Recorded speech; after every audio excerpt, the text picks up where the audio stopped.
The goal of this video is to demonstrate the relationship between competitive anxiety and performance in sport. We will also be providing examples in order to increase the effectiveness of sport performance while minimizing the debilitative nature of anxiety. Now we'll discuss the relationship between anxiety and performance. Anxiety is broken up into 3 dimensions: the intensity of your symptoms, the frequency of the cognitive intrusions, or the number of times that you think of what is causing your anxiety, and the directional interpretation of your symptoms, whether or not you think of them as being facilitative or debilitative. Now, you cannot change that you have anxiety. Everyone has it. But the best thing you can do is change the interpretation of the anxiety from being debilitative, where it's a hindrance to your performance, to being facilitative, where it'll end up helping your performance. As it is stated in the textbook, Sports and Exercise Psychology, athletes who consistently experience anxiety and interpret it as debilitative prior to sporting competitions tend to have lowered levels of enjoyment in the sport, increased susceptibility to athletic injury, enhanced feelings of burnout, and increased dropout rates. This is why interpreting anxiety as being facilitative is important to increasing sport performance. Here are some of the definitions you will need to know in order to get the most from this video. First is competition anxiety.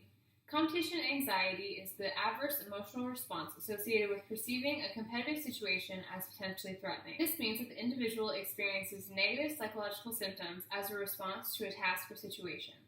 Second is incremental beliefs. Incremental beliefs are the beliefs that the individual's ability to execute tasks are viewed as positive with an emphasis on learning. These beliefs can be viewed as more facilitated interpretation towards a situation. And finally, entity beliefs. Entity beliefs are the beliefs that an individual's ability to execute tasks are viewed as negative, with an emphasis that the individual has no control over the situation. These can be viewed as a more debilitative interpretation towards a situation. Lauren Gardner and colleagues conducted a study that tested the relationship between implicit beliefs and anxiety in high-level soccer players. The test group consisted of 72 high-level amateur and semi-professional soccer players. They were given a series of questionnaires to fill out about their experience with performance in soccer. The first questionnaire, the Conceptions of Nature and Athletic Ability Questionnaire version 2, assessed the athlete's incremental and entity beliefs. For each question, the participant was asked to respond on a 5-point scale ranging from 1, rarely disagree, to 5, strongly agree. Examples of a question from this study would be, how much do you agree with the following statement? You need to learn and work hard to be good at a sport. The higher the athlete agreed with this statement, the higher their incremental beliefs were.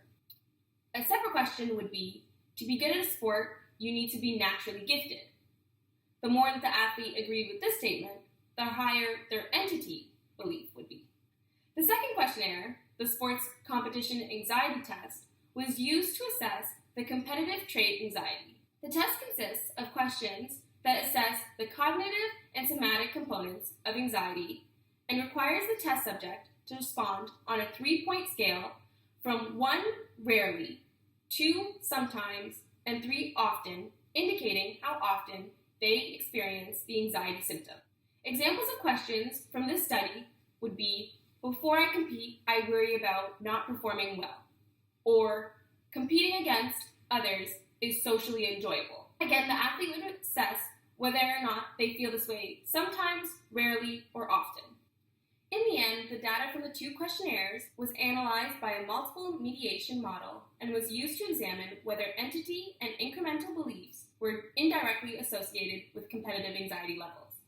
As a result, the study showed that incremental beliefs were associated with lower levels of competition anxiety, whereas entity beliefs were associated with higher levels of competition anxiety. According to the data that was collected in the study, the way for an athlete to increase their performance in sport is to change the directional interpretation of their anxiety. This is done by an athlete changing their entity beliefs into incremental beliefs. By doing this, the athlete will look at their anxiety in a more facilitative way as opposed to a more debilitative way.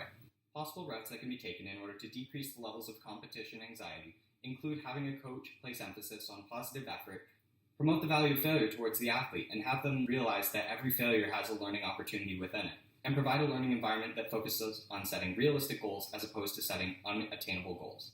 For the athlete themselves, breathing can be used in order to decrease the levels of somatic anxiety. Self-talk can be used as another alternative in order to decrease the levels of cognitive anxiety. And imagery can be used in order to decrease the levels of somatic and cognitive anxiety.